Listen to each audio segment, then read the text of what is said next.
Welcome to the Emperor's Dragon Part 4, Dragon Chapters 11 and 12. Izuku didn't think he was vain. And with everything that had happened, he didn't have a lot of clothes, which was why this shouldn't be taking this long. He didn't have cupboards and drawers full of clothes. He had half a bag. There weren't that many combinations of things he could wear. But Twice had managed to talk to the Yakuza. They called themselves the Shi Hasaikai and they'd agreed to meet. While no one was going to record this, it was going to be the first time he made an appearance, officially, as Dragon, and he wanted to look the part. He'd never thought of it until now, but while trying to decide what to wear, he had realized that his father's look was the suit with no tie and the top button undone on the shirt. People saw his father in those clothes and they knew who he was. So while this was likely to be the first meeting, it was important that he give the right impression. This meeting would. It would be possible to change things after this meeting, but if he did it right the first time, then he could build on it. The problem was he had no idea what he wanted his look to be. This wasn't something he'd thought about, and while Izuku was tempted to dismiss it as a trivial thing, there was a nagging feeling telling him that it really wasn't. With a sigh, he pulled out his phone.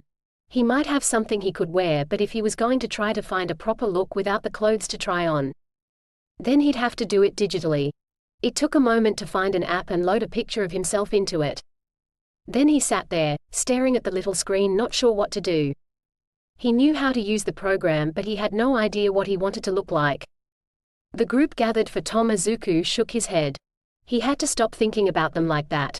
They were his group now, had obviously done this, though he wondered how they'd decided on each of their looks or if they'd just fallen into them. Izuku shook his head. Himiko might have just decided the high school uniform was appropriate and Dabby's appeared to be based on pure functionality, but Mr. Compress, Twice and Whisper had a definite style. How had they worked it out? He sighed and then decided to see what he'd look like if he adopted his dad's look. He picked out a suit and a shirt and had the app render him in them. It just wasn't right. Maybe he should see what he looked like with a vest? Like Kurogiri. He made the adjustments and looked at the image. Again, it wasn't quite right. He looked like a waiter. Though, maybe if he changed the colors? He had put himself in a white shirt and a black vest. He tapped the image, bringing up a list of colors, and picked out red. Definitely not. Green? It was sort of okay, but no. It would be too obvious, too simple, and it was just too bland. He would probably have to wear a suit in some situations, but he didn't want that to be his style. It would be too much like his father. Or was he making this harder than it should be? He randomly flicked through a couple of outfits, but nothing felt right. There were websites that were set up for kids where they could come up with a hero costume. So why was this so hard? Izuku chewed his lower lip. Part of the problem was that he really didn't think this was that important, but at the same time he knew it was. He got up. He could waste a lot of time here, or he could ask for some help. Or he could not care about it, but Izuku knew that was the wrong answer. He checked the clock. It was about 10 p.m., which was good. The bar would have customers, but they should be leaving soon. It was a weekday. Izuku went down and watched from the shadow doorway for a few moments. Twice was at one of the tables, but he couldn't see Himiko, Dabby, or Mr. Compress. Whisper was. Why was she taking drinks to the tables? He didn't get a chance to think on it further. Kurogiri was always sensitive to his presence, and the barman moved to the door. Is something wrong, Izuku? He looked up at the misty man and shook his head. I just can't decide what to wear tomorrow, Izuku said, and then blushed. It was such a weak thing to say. Kurogiri gave him a look but then nodded. It made Izuku feel better that the warper had not immediately dismissed his concern. I would wear a suit, but I sense that is not what you wish, the misty man said. Izuku nodded. I don't know what though, he said. I know it's not that important, but this will be the first time you meet with someone from the outside. Kurogiri nodded, and then his eyes shifted shape slightly to indicate he was thinking. Perhaps ask Whisper, he said. The woman appeared as if summoned. Izuku gave her a proper look. Today she had a plain black dress with red buttons on one shoulder. It was tied with a black belt with red tassels. She was also wearing a pair of matching red leggings. Her hair was plaited into a thick plait that went down her back. She looked far too exotic for Kurogiri's bar, but maybe that's what he needed, something different. You need me? Whisper asked quietly.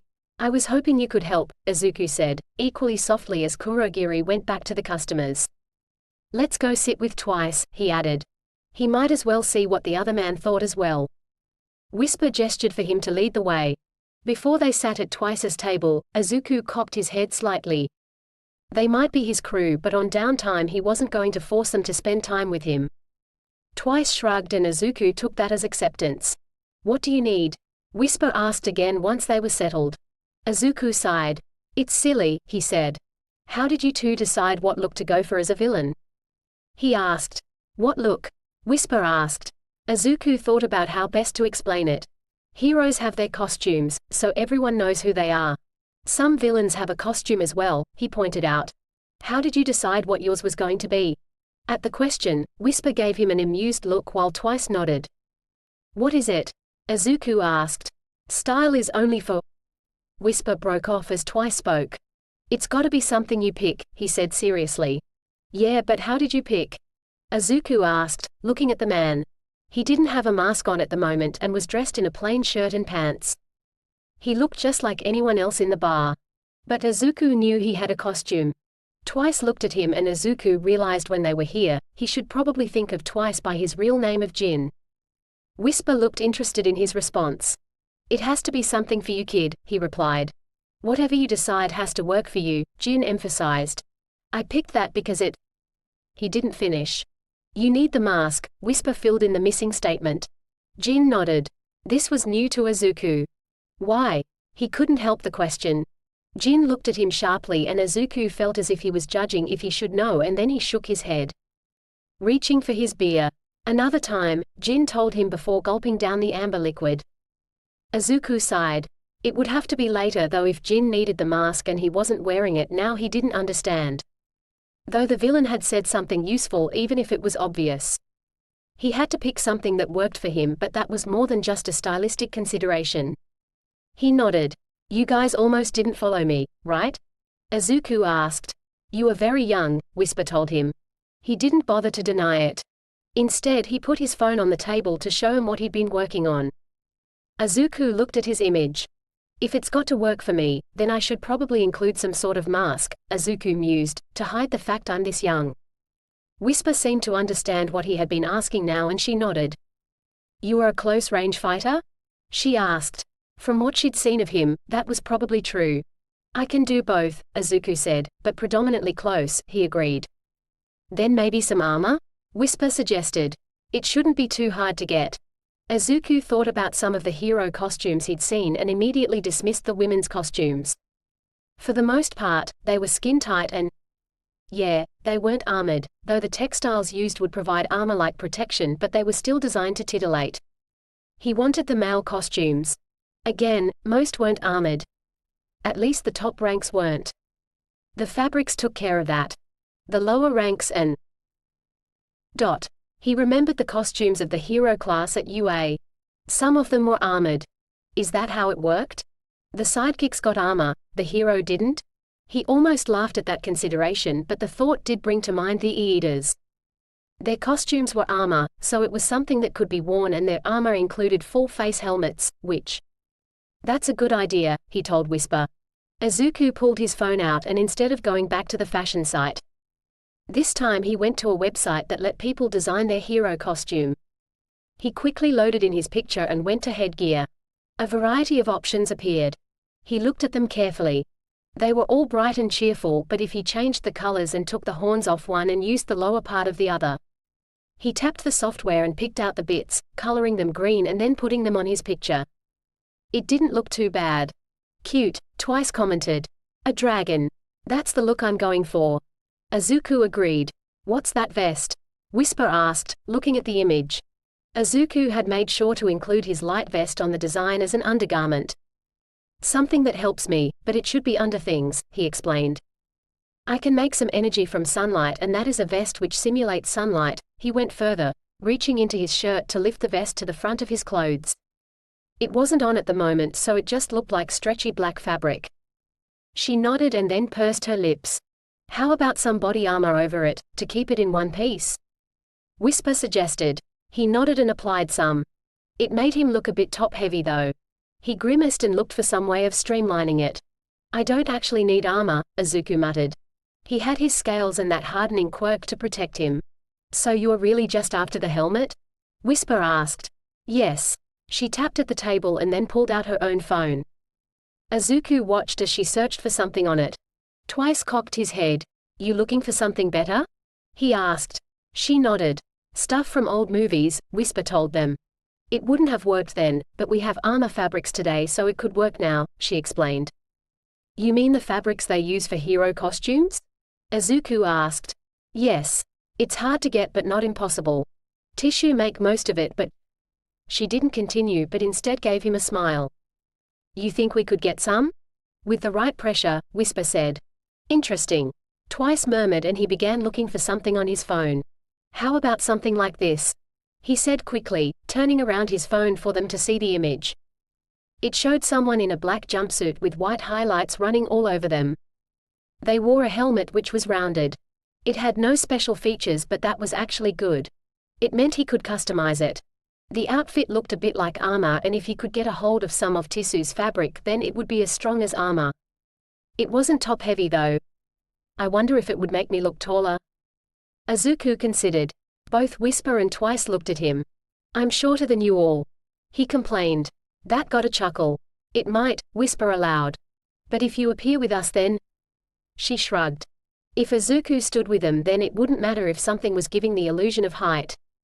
He'd been seen to be shorter. You could just embrace your height, Twice suggested. Make it a feature. I'll probably have to, he grumbled, looking at the image Twice had shown. Izuku looked back to his phone and made some changes to the costume he'd originally picked out so that it looked like the image Twice had brought up. Whisper put her phone next to Jin's. It had a similar design on it but with different highlights and a jacket covering everything. Izuku nodded. That's not bad, he said and made a few more changes. It's getting there, he said but he felt that it needed something more. He hadn't added a jacket, like Whisper's image but maybe he should. And… He tapped the foot area. Because he was using a design site, it had just given him normal shoes. He changed them for boots, and then added some reinforcing. That was better. And then Izuku tapped for a jacket. The site designed it to match the rest of the costume and he assessed it with a critical eye. It wasn't bad. The helmet hid his youth and if he put a dragon or scale motif on it, that would be a reference to the fact he was dragon. Then with the rest of it, he could highlight it with scales again to reinforce that. It was dramatic and in some ways childish but this would be the formal outfit he'd use as a villain. And the fact that it hid his identity was also good. It meant he could mentally… Izuku shook his head. He couldn't pretend that he was someone else when he donned this outfit. He was the person wearing it and he had responsibility for what he did. But at the same time, it would be nice not to be immediately recognized as a villain. He'd have to think on that later. The outfit was mostly black, but he'd chosen green highlights. Not the electric green of the image Whisper had shown him, but a more sedate green. It still looked bold against the black. The boots he'd picked were sturdy and went above his knee, giving him some protection there. He'd skun his knees enough in practice against Gigantomachia to know how it stung so protection there would be good. He had black gloves that would allow him to use his claws and… With the helmet he couldn't use his fangs but biting someone was… That was more Himiko's thing so it probably wasn't bad. And this was formal wear, so… With a critical eye, Izuku looked over it. He could fight in it but it was going to be what he wore mostly to meetings. For fighting he'd… Well, he'd have to see how that went. The jacket would go and… Maybe he'd start with everything. If he could get the fabric then it would offer him protection without having to use scale and hardening, which would tire him out. Izuku sighed. He'd told the others to think of quirks or things that would make him stronger but for him, what he really needed was some sort of energy or stamina quirk. He had good stamina but using multiple quirks would tire him in combat and… He could overwhelm most people quickly which would help with his stamina but… He was going to have to think about this. I wonder how quickly this can be made? Izuku asked. Probably not in time for tomorrow, Jin told him. Izuku laughed at that. If that was the case, then he was back to square one. But we can probably get something that looks like it for then, the man continued. Maybe not the helmet, but I'm pretty sure the jacket, pants and at least some boots can be found, he said, looking at the picture Izuku now had. That will be something at least, Izuku said. Are they really open to talking? He asked. Jin gave him a look before he nodded. They wouldn't have agreed to meet if they weren't, he said. Though, they'll want something in exchange, he added. Then it's just business, Izuku shrugged with a smile. I know business. He hoped he did anyway. Only time would tell. Captain Takeo Meishu rolled her shoulders under her flak jacket. Today was the day. She'd finally have the plague mask wearing Yakuza in their place. With a bit of luck the raid today would break the last of whatever was keeping them in existence, and one threat to peace and lawful society would be removed. She'd actually studied historical statistics. If heroes could get a handle on villain crime, then this would be one of the safest times in history to live. Theft was down, assault was done, domestic and other violence was down, and they didn't think that was just through underreporting. Takeo shook her head. She had to focus on today. Getting rid of the Yakuza. It probably wouldn't happen today. The raid today would be a warning to them and they'd linger, but she could watch them, and if the raid found what she thought it would, then she'd have the resources to watch, and that should be enough to make them disappear, and generations of police would celebrate that. Even with the evidence her officers had collected, it hadn't been the easiest to get permission for the raid. She didn't think it was because the Yakuza had protection. It was just a function of the times. With All Might's fight against that villain about a month ago, villains and criminals everywhere were making bids for power. Her case wasn't that high on the list. Yes, multiple people had been shot. But they were multiple homeless people and they had no one advocating for them. Plus, no one had died. If someone had died, homeless or not, then there would have been more concern. There was concern now, and with the evidence already collected, and what they would collect today, she was certain they'd be able to put away most of those involved. There were some who'd worm their way out of charges. There always were. The only blemish in today's raid was that there were several heroes who just had to be involved. They weren't the big names, they were. The captain suppressed a sigh. She knew exactly why they were here. The highest ranked was 47 and the others two were both sub 100, but she couldn't remember exactly where they were. It hardly mattered. They were here for a chance at publicity. She didn't begrudge them that. Not exactly. Takeo was aware that heroes had to have publicity to advance in the ranks, but she did begrudge them taking her officer's legwork. This was a police mission, not a hero one. They could tag along, but her precinct would be getting the credit, not their agencies. Kai rolled the red-coated bullet back and forth between his fingers as he waited. It was the one he'd decided was for All for One. The other two permanent bullets were with Chronostasis and Nemoto, though they had just received word that only one of All for One's brats was going to be here. He'd sent a message to Nemoto to not waste the bullet. If the brat was problematic, then Chronostasis would take care of it. He had the better shot. He reviewed what he knew of All for One's younger brat. It wasn't much. The teen was relatively new to the scene. He'd been enrolled in UA's management course, which most likely meant All for One had wanted this one to take over his legitimate and semi-legitimate companies, while Tomura took care of the underworld. It was presumably the arrest of his father that had triggered his activity. Kai huffed. He wasn't entirely sure if he should be insulted that the youngest brat was here, but the underworld was without a leader now, and while he knew the Shi Hasaikai would come out on top, if he could get All for One's brats to acknowledge him, that would make things so much smoother. Their resources would guarantee a faster path to victory, and then the Yakuza had ruled the underworld in the past, but that was before quirks. He knew that because he'd studied history. With quirks things had changed, and Kai had never seen the point of bowing to All for One, but the boss had been insistent, and since he'd taken over, Kai hadn't been in a position to challenge the old ways. Now, he looked down at the bullet. Things were different now. All for One was gone. All Might hadn't retired, but anyone with any sense knew he would. Kai didn't know what he was waiting for. There was probably some heroic convention they knew nothing about. Behind the scenes, the heroes were jockeying for position, just as they were in the underworld. There had already been some confrontations in the lower ranks. Kai had been amused when he'd been told of them. The gangs moving now had no chance to win. They were so insignificant that he'd deal with them via a broker when the time came rather than directly. The rest of the underworld, the real players, were biding their time. Or at least they appeared to be. He'd be stupid to assume they were doing nothing. They would no doubt be doing what he was today, exploring new alliances and avenues to power and shoring up his existing power base. As far as he knew, All for One's brats hadn't contacted anyone for the last 2 weeks, and interestingly, Kai didn't think that any of All for One's, he wasn't sure what to call them. Allies seemed to give them too much autonomy, but minions made them seem closer than they were. He settled on acquaintances. None of them seemed to be talking to the brats. He couldn't be absolutely sure, of course, but the brats were young. At 27 he was considered young. At 20 and 16, the brats were infants and they should be open to his guidance. He'd offer that at least.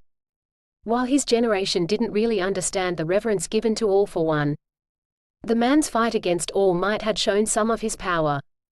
In his prime, Kai could well understand why the boss had been prepared to tread carefully around All for One.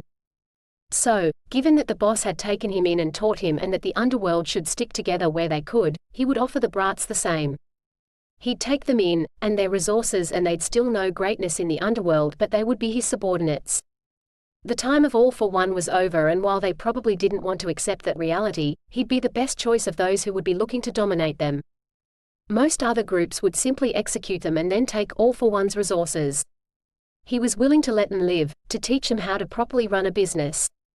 Perhaps it was best that the youngest one was going to be his initial contact. He might be willing to accept that he had no real experience and jump at the chance to be guided. The eldest would most likely be drunk on his meager successes against UA. In which case, setting all this up would be worth it. His plan would work, but if he could get All for One's resources, then it would be that much faster and he could take it further.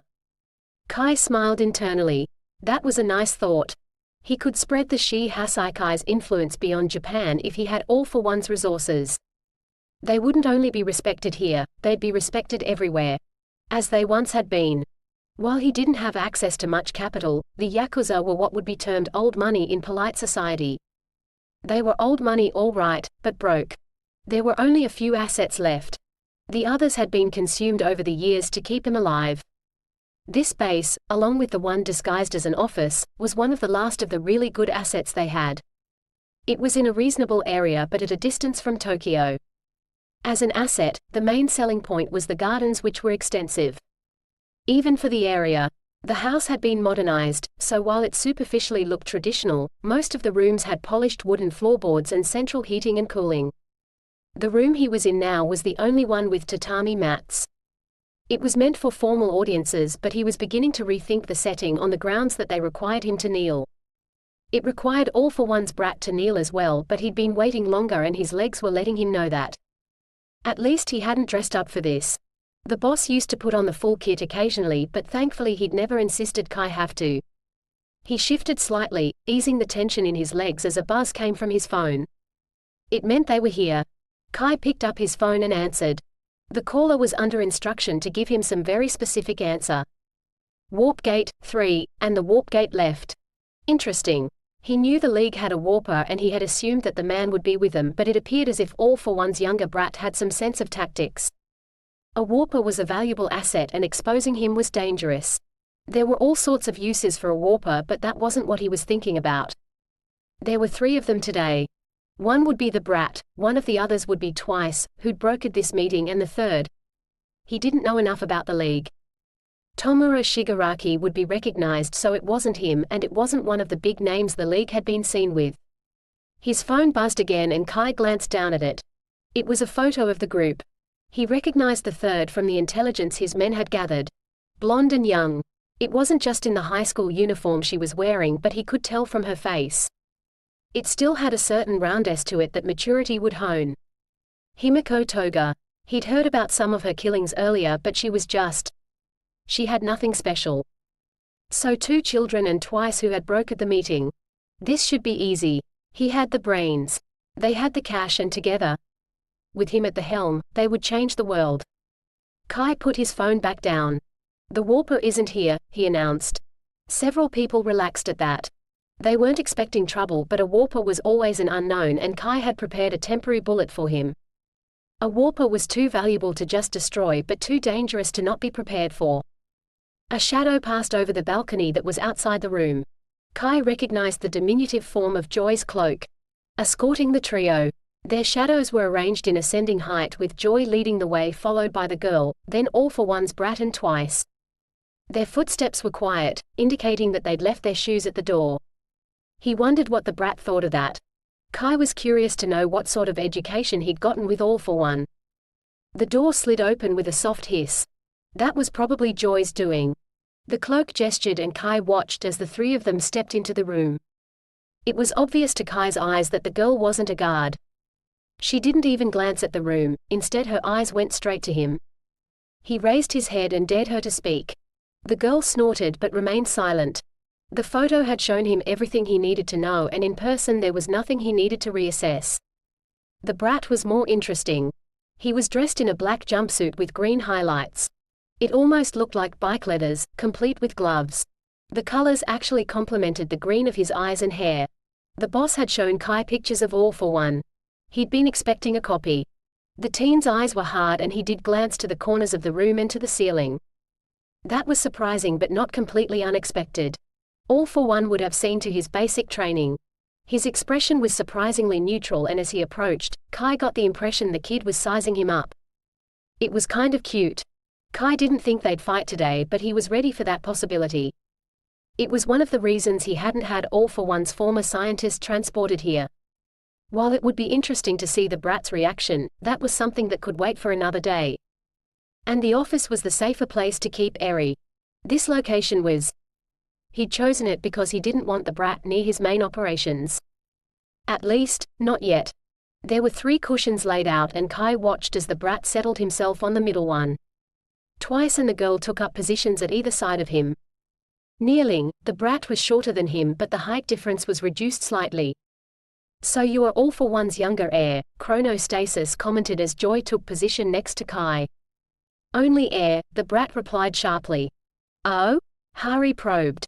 "Tomura is not my brother," the kid said, and then his expression shifted as if he was recalling something sour, but he didn't elaborate.